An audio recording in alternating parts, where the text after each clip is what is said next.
Well, hi, everybody. Welcome to our first post election mini scoop. It's great to see you as we sort of watch the dust settle a little bit. It still feels a little bit like a tornado, still feels a little bit like we got a big upheaval going just politically and across the country as people sort of settle into the results of the election and also thinking through what does the next year look like? What is actually on the horizon? And this is very typical. This is what we would be doing regardless of who won the election. But there were parts of this election that created some of these maybe just extending the analogy like little dust devils that are still spinning with a lot of questions and consternations of, well, how did we get to this part of the story? How did the results end up here? And so I am going to take a moment for this mini scoop to do a little bit of a media analysis because a lot of the conversation I'm noticing from political analysts and others is really focused on the power of the media and how the media intersected with politics. And this is something I'm particularly interested in as someone who started a nonpartisan news platform. And I thought it would be a good opportunity just to talk to you a little bit about this because you've shown an interest in this topic as well. One of the words that's come up, and I have never heard this word as often as I've heard it in the last week or so. And the word is heterodoxy. Heterodoxy. It's hard, easy enough for me to say, right? It's not a word that just rolls off the tongue, and certainly not a word that's commonly used in conversation, unless you're an academic, which then awesome. But it's not a word that I ever use in normal conversation. And so it really caught my attention because it's been used in several of the interviews that I've listened as folks are talking about the results of this election and specifically the American citizen, the American voter. Heterodoxy. So, what does that mean? According to Cambridge Dictionary, I'm using them as a source here, it is the beliefs, ideas, or activities that are different from and oppose generally accepted beliefs or standards. So, let me just read that again. Beliefs, ideas, or activities that are different from and oppose generally accepted beliefs or standards. So then the question is, well, whose generally accepted beliefs or standards are we talking about? And maybe a more simple way of just talking about a voter or the heterodoxy of a voter is just to talk about this voter as more non-traditional, someone that's doing something a little unexpected, someone that's not necessarily fitting into a box. And the way that this term is being used for the voter of today is because the way that we have casted different characters in the American population. This is what a suburban woman's going to look like when she's a voter. Here's what a Hispanic man is going to look like in Texas. Here's what a Black urban male is going to look like in New York City. You see the sort of stereotypes that we just sort of use easily in this political environment, rarely stepping back and wondering, does that even sound right or fair or appropriate? What's commonly accepted of how we cast these voters just got turned upside down in this election. And it got turned upside down in many ways. And we've talked about several of them in many of our broadcasts that we have done post-election. So I don't want to get too far into that. We have a plethora of different resources for you to go back to, and I'll make sure to link them on the bottom page of this podcast as well, just in case you're curious. But basically, there's the electorate is sort of shuffled. What was commonly held beliefs are now getting confused, and a voter that once could be voting Democrat maybe voted Republican, or Republican voted Democrat. And so what is this going to look like going forward? And one of the conversations that's come up related to this is, again, how did the media intersect with this, and how are these different media properties that have come up in the last several years, whether they're podcasting platforms or independent media platforms, how have those created opportunities for candidates to reach new voters and to kind of break out of what's more traditional, and where you can have a Republican candidate like President Trump actually court and convince a Democrat to vote for him, or vice versa. As we saw with SmartHER News, we had some voters say, I've been a lifelong Republican, but I'm really interested in voting for Vice President Harris. We do know the results obviously went towards President Trump. So this media question in all of this has come up. And this question of independent media and nonpartisan news is also something that I'm seeing swirling. In fact, in one of the podcasts I really enjoy listening to, that is a group of Democratic Party members and former Obama officials, has talked about the need for a more partisan media platform that could potentially reach voters, or being able to cross over to these non-traditional media platforms to court voters. And for me, what I'm thinking of as a journalist here is, wait a minute, wait a minute, wait a minute, wait a minute, wait a minute, wait a minute. You guys got this all wrong. Everybody has it all wrong. The need here is for more nonpartisan news like Smarter News, because people need a place to go to just simply for the news. And then y'all can have all the fun that you want. But in this sort of environment where there's so many blurring of lines of who does news and who does opinion, and journalists who seem to be in a role that you would expect them to be nonpartisan, feel more opinion based, and they seem more they're doing more commentary. What does this all mean? How does this all work? So really the solution here in my mind, or one of the big lessons coming from the election in my mind, is all these questions are about the voter and the media environment is, hey, people just need the news. They really just need the news. And that's what we're doing at Smarter News, which I'm really excited about. And I'm so glad that you're still here. I have an example of a clip I want to share with you that gives us some insight into the media environment that counteracts that request, perhaps, or that lean to a more partisan press. When people talk about traditional or legacy media being partisan, what are they really talking about? What does it sound like for someone to be partisan? And that's what I just want to talk to you about a little bit today. As I was watching football this Sunday, I was trying to break free of the political cycle a little bit. I was watching some football, and it was all these Veterans Day celebrations, which was really fun to watch. But I was thinking to myself, football is a great example of what nonpartisan news really looks like and what commentary looks like. So let me just step back. Independent media does not mean nonpartisan. You can be independent and be completely partisan. And there are many independent media outlets. These are those that have kind of built their own platforms or exist outside of a traditional media space, or the corporate media, huge sponsorships. I would put Smarter News in the category of independent media, but there are many others, and not all independent media is courting independent voters or independent audience members. They're just independent of a broader structure. So that's important to know. Nonpartisan news is about making sure that there's no political agenda in our reporting, presenting both sides equally, and perhaps also introducing some other things to consider, historical context, or another way of thinking about a topic that perhaps both sides haven't considered. So it's the basics, the who, what, where, when, how, and why, and with the intention that there's no politics involved. We're not trying to persuade anyone politically. We're not trying to court a particular type of audience member. We're just here for people that want the news. And it's straight news, the old fashioned way. Sometimes a little boring because we're not going to have all those viral clips, but just providing to you quick, concise, nonpartisan news, who, what, where, when, how, and why, and a variety of different opinions on a particular topic. So the way that football offers a sort of a example of this is in football broadcasting, there's usually two people in the booth, the broadcasting booth. You got your play-by-play guy and you got your color guy. And the play-by-play guy is usually the voice of authority. He might be a little bit older. He doesn't necessarily have to have played the sport before. And he's giving you the who, what, where, when, how, and why. He's the guy that's sort of announcing, all right, it's 1st and 10, or, whatever, 3rd and goal, or he's kind of setting the stage regularly and giving you an idea. What's the score? What's the time like?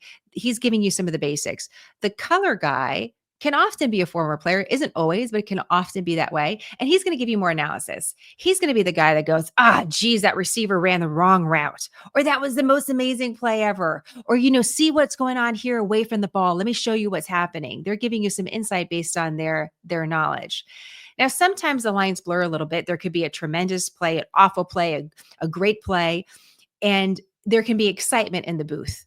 And this could be where the play-by-play straight broadcaster might say, wow, in my 40-year career, I've never seen anything like that before. So weighing in and saying, hey, this is a moment to pay attention to, but not telling you if that's a great moment or a terrible moment, just saying, wow, that's something that's pretty unbelievable. The play-by-play, on the other hand, that guy might be just going crazy, telling you everything that each side did right or did wrong. And that's the balance of sports broadcasting that's really great. It presents sometimes very amazing pairings of those that are broadcasting on this specific event. News is very similar.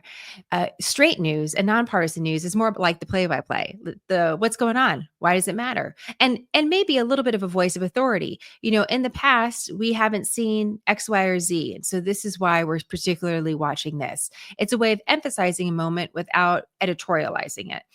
And then you have the commentators, the editorialists, the columnists that might come on and give you their, rousing opinion on a particular topic because that's what they do.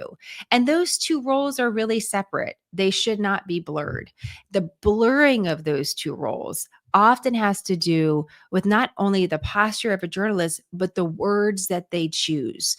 And so I have an example. This is from CBS Evening News. This is an example, just one example. There's so many. I just wanted to pick one for you.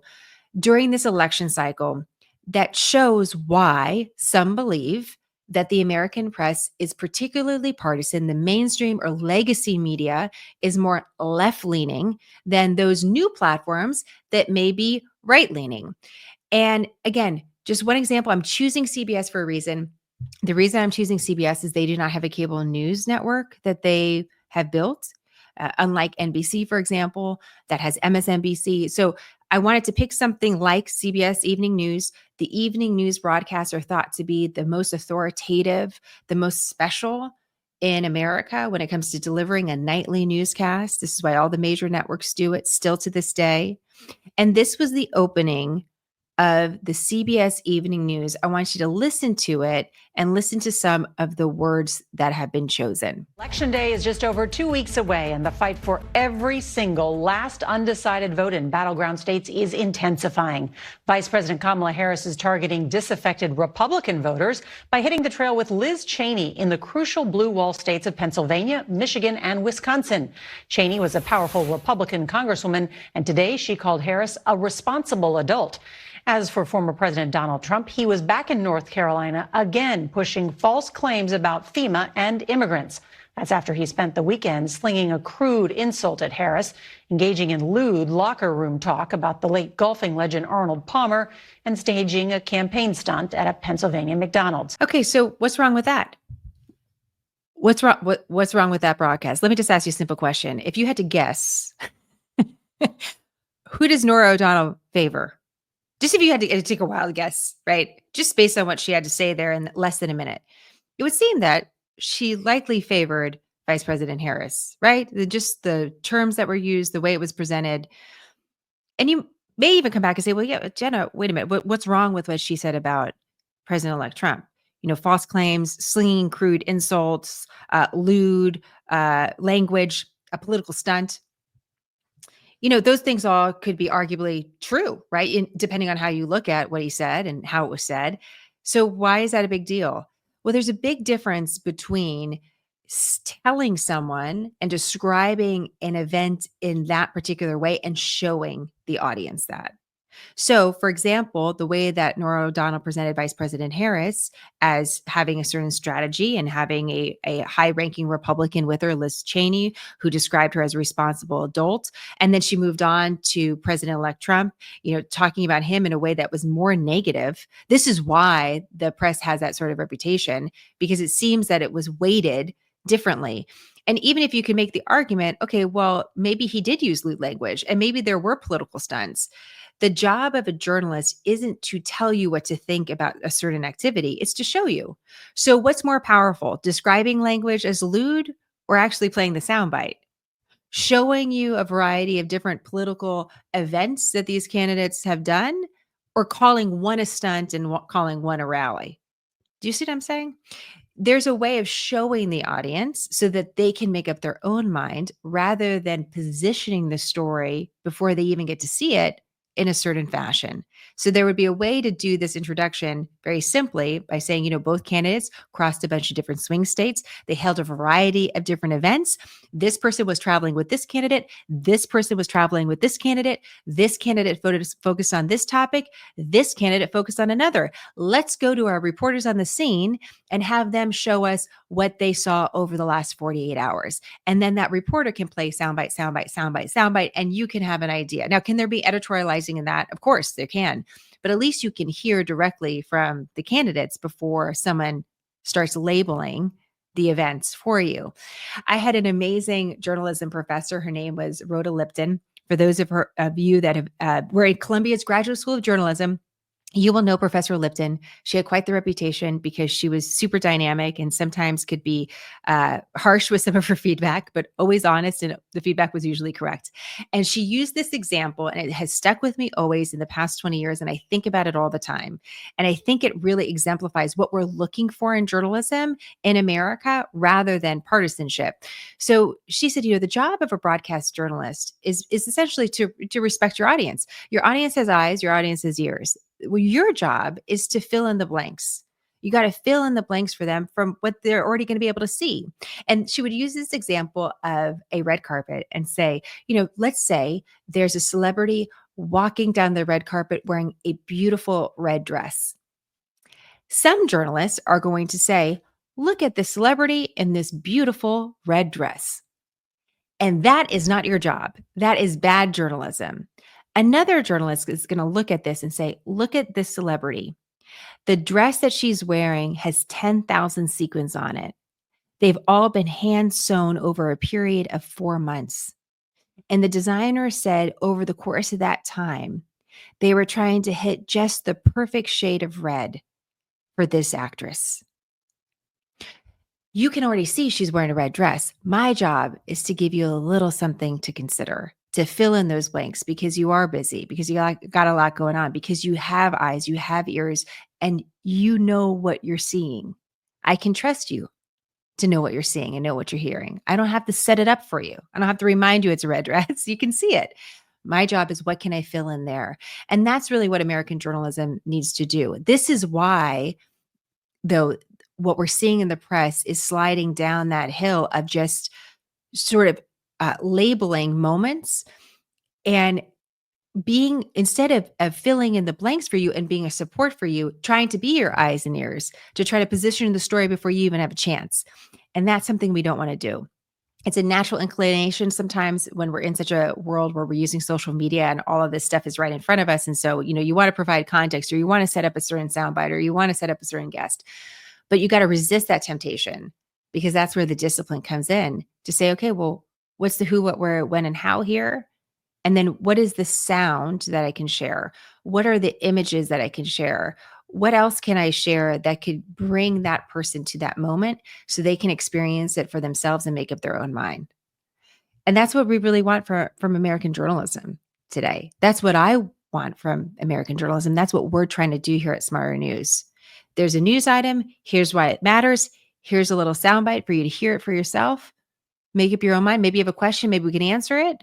But then really to step back and let you have that experience, because we're here to provide a service for you, not to tell you what to think.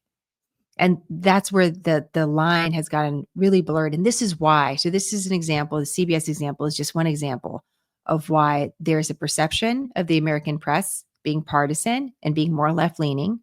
And then you also have the rise of these independent platforms that can be conservative or liberal, that are also getting labeled as different, but have a partisan bend to them. So you got to be real careful about that. Just because something's independent doesn't mean it's nonpartisan. So I hope this is helpful. You have a lot of different storytellers out there. And what I would also just like to mention here is that this moment is not about the storytellers. This moment is about the people who the story is about. And what an exciting time to be alive in America in this political process. I know there's a lot of different mixed feelings about the results, where we do have a heterodoxy, where there is something's happening. There's a disruption happening, and it's happening in a lot of different ways. It's happening in the media space. It's happening with the electorate. It's happening in business and technology. We can say it's disruptive. We could call it good creative disruption, in that we hope that we're building towards something better. But it's disruptive nonetheless. And so it's causing this kind of off-kilter feeling, and some of these descriptions of voters as non-traditional and, outside the norm, when it's really people that are thinking independently and not being cast into a certain role.